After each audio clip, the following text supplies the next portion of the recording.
So now we're going to move on to the next way in which you can differentiate in your music classroom, and that's increasing the rigor of an assignment or an activity.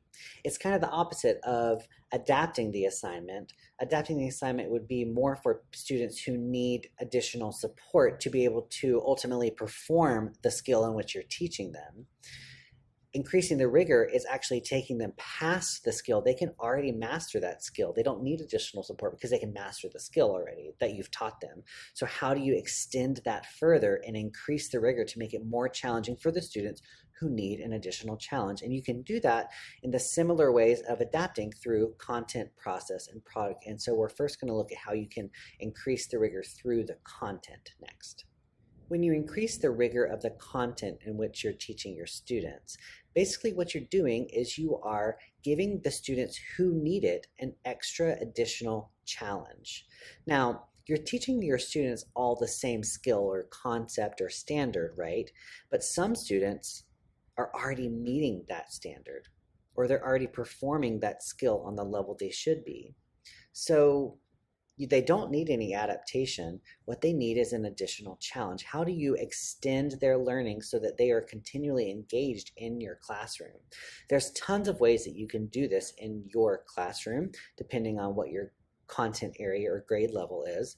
But one of the easiest ways I think that you can do this is actually by looking at our standards, our Georgia Standards of Excellence.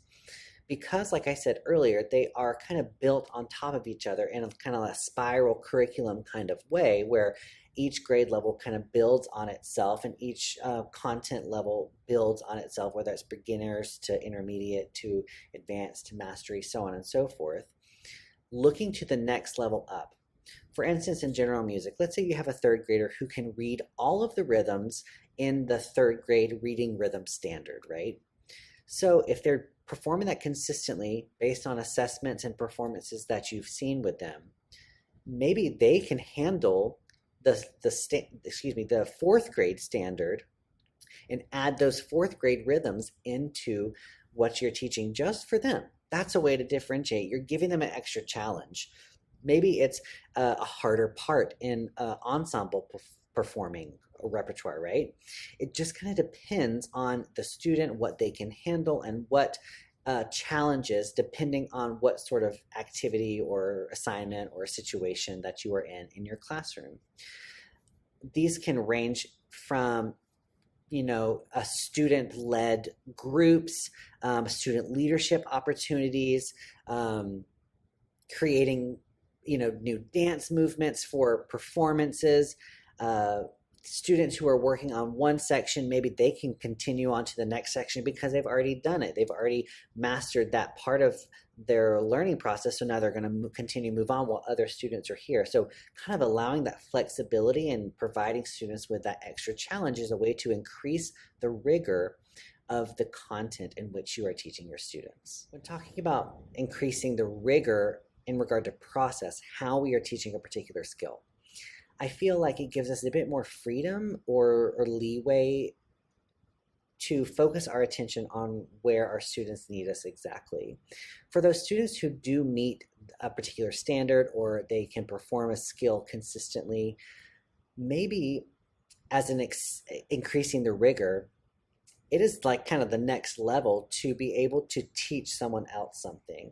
You understand it, and then to try to reiterate that to someone else is a way of increasing rigor, okay? So it is a very powerful thing for a student to be able to teach someone else information that they are learning or have already learned. So having students who are meeting those skills or standards act as peer leaders or student helpers or teacher assistants, however you want to call it in your classroom, or however it could work in your classroom, is a way to differentiate for those students. That is the extra challenge. It may not seem like an extra challenge, from an outsider's perspective, but really being able to understand a skill, being able to perform the skill yourself consistently, and then be able to offer support and guidance and assistance for someone else is a way to increase rigor for a particular assignment. So that's a way you could swing in your classroom. Another way is adding a sense of inquiry, investigation in regard to learning skills. Instead of saying, okay, everybody, we're going to learn triplets today and show them a flashcard of triplets and teach them that, how triplets all work in music, actually pulling that from repertoire that they may be learning in the future, maybe they're currently learning now, and having discussions about that and trying to figure it out almost like detectives of how does a triplet work? Those kind of things in our repertoire, so that there's this kind of sense of intrigue, of interest that keeps them engaged and increases the rigor, as opposed to, okay, kids, here's a triplet, here's what it means, here's how it works. It's just a different kind of way or a different perspective that you can use in order to change how, or mix up how, or increase the rigor, make it a little bit more difficult, not difficult, but more challenging, I should say, in regards to how you are teaching a particular skill. When we're talking about increasing the rigor of the product, that final result, performance, or presentation that we want our students to be able to do, it's kind of the opposite of when we were talking about the adapting the assignment, right? Whereas we narrowed the parameters there, or the requirements for increasing the rigor, we're going to extend it further, so to add an extra challenge for those students who need the extra challenge, right? So that could represent itself in multiple ways in your music classroom. But an example, you could say a student, you're asking your students to either sing or play on their instrument a C major scale, 1 octave. They can meet that. There are some students who are not meeting that and they need additional support. There are some students who are meeting that consistently based on, again, assessment data that you're collecting from them.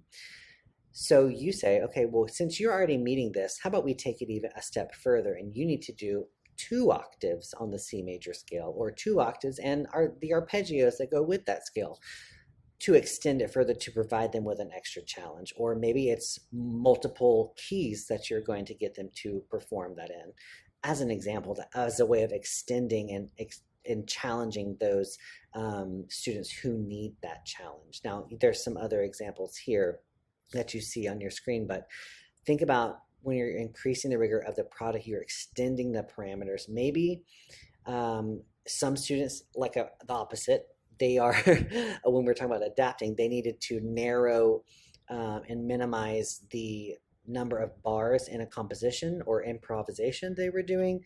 For people who, or for students who can meet that already, maybe they need more instead of less. So think about differentiation in that way. You might, again, naturally already be doing this. You just didn't realize, oh, well, that's differentiation. I didn't really think about it like that. It's just kind of, again, putting a label on that kind of way of thinking.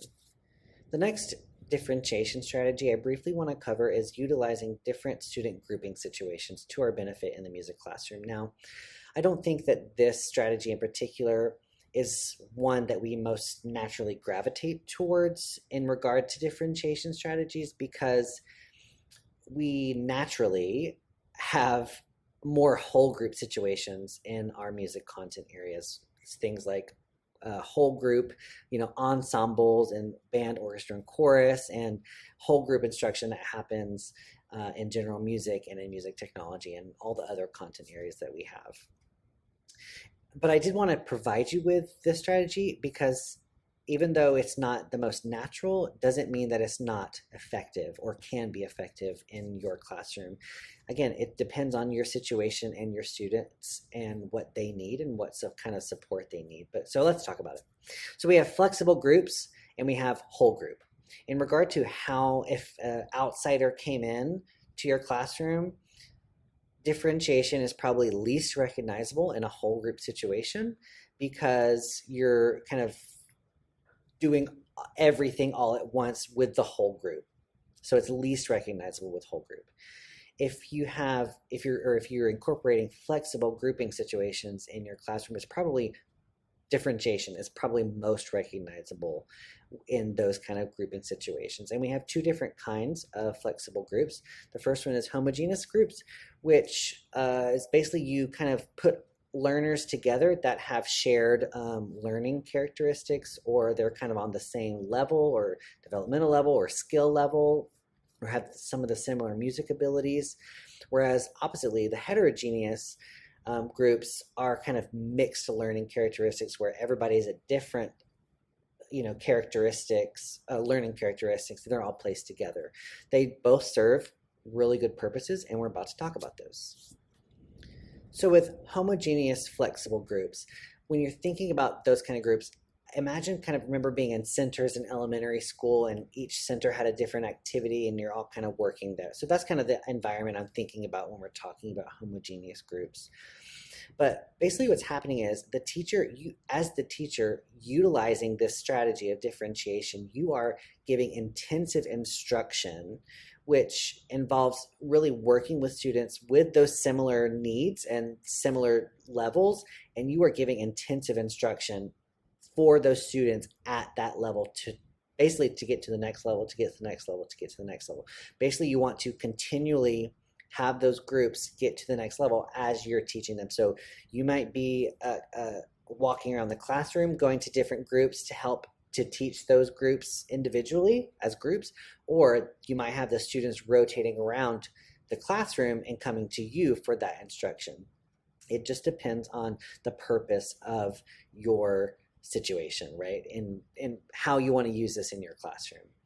Now, for heterogeneous groups, it's a bit different.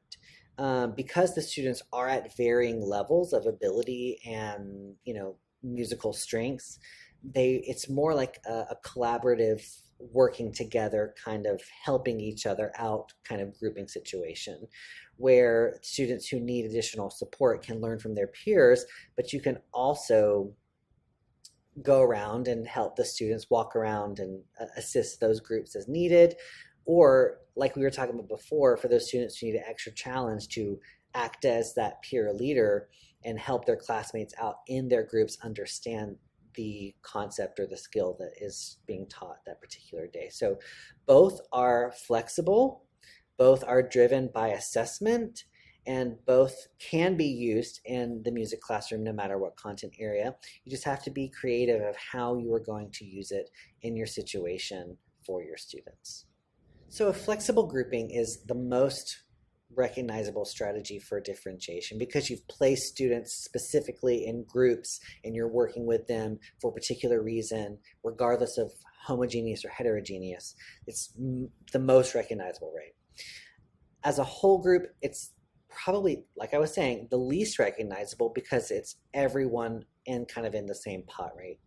And so to the untrained eye or to an outsider looking in, it may seem rather chaotic, as many of our classes look from an outsider's perspective. But upon really like closer inspection, like almost like looking at the lesson under a magnifying glass, there is so much differentiation probably happening that you don't really realize it's happening. For instance, let me give you an example. Let's say in general music, you're teaching a song by rote to the whole group. You can have the lyrics posted on the board. That's a visual learning strategy. You can do motions with your body that mimic the lyrics to the song. That's kinesthetic.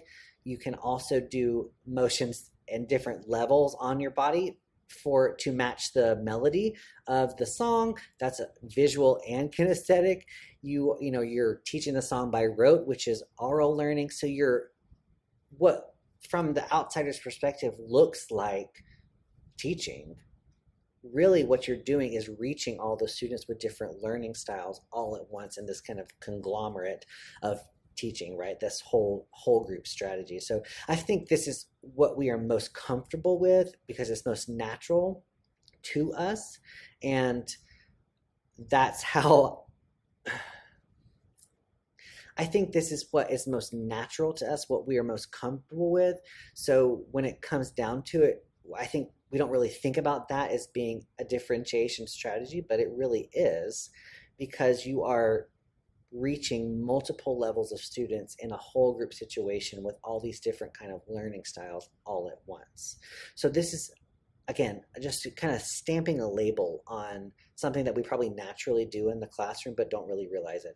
And I have some other examples on the screen that you can see. You can pause the video to read them, and we're going to move on next to the next differentiation strategy.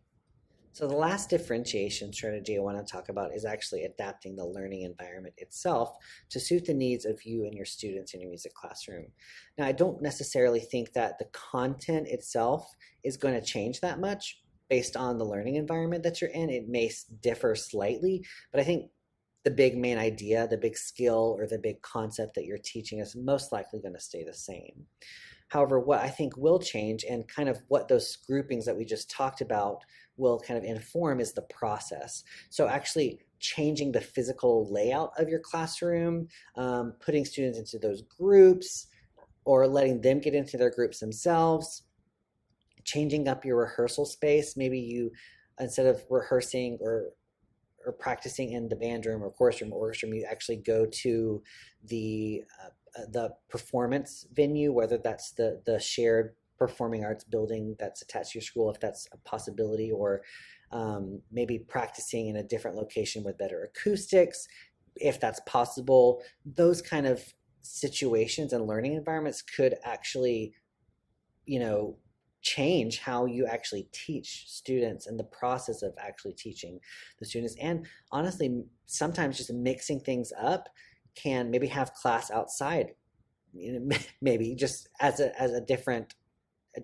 environment for students to learn, could ultimately help you or help the students out too. And I think too, we need to consider the whole learning environment being virtual due to the pandemic, or maybe we'll have future virtual learning days, things like that, and how different the process of teaching will be different in those kind of learning environments as well, I think is an important consideration. And I think it's a part of differentiation. It just hasn't been stamped as a label on that. And I think the last thing with the product is something we kind of breeze over because we like to have control, I think, as teachers. But giving the students the option to choose how they want to present or perform an assignment or an activity, or a final performance or composition, giving them the freedom and the option to choose how they want to do that, I think is a way to differentiate too, because you're allowing them the opportunity to showcase what they know in their own kind of terms. And I think because we're music teachers, or just teachers in general, we want to have a close grip on that, but giving them the freedom to have that kind of creative outlet, I think could be really impactful as a differentiation strategy itself. I think it's obviously goes hand in hand with student choice and things like that. And obviously you're going to need to set parameters. So so the students ultimately showcase their final result of whatever skill you're teaching. But all that being said, I think that choice option in regard to the product could be a really powerful way to showcase differentiation in your classroom as well.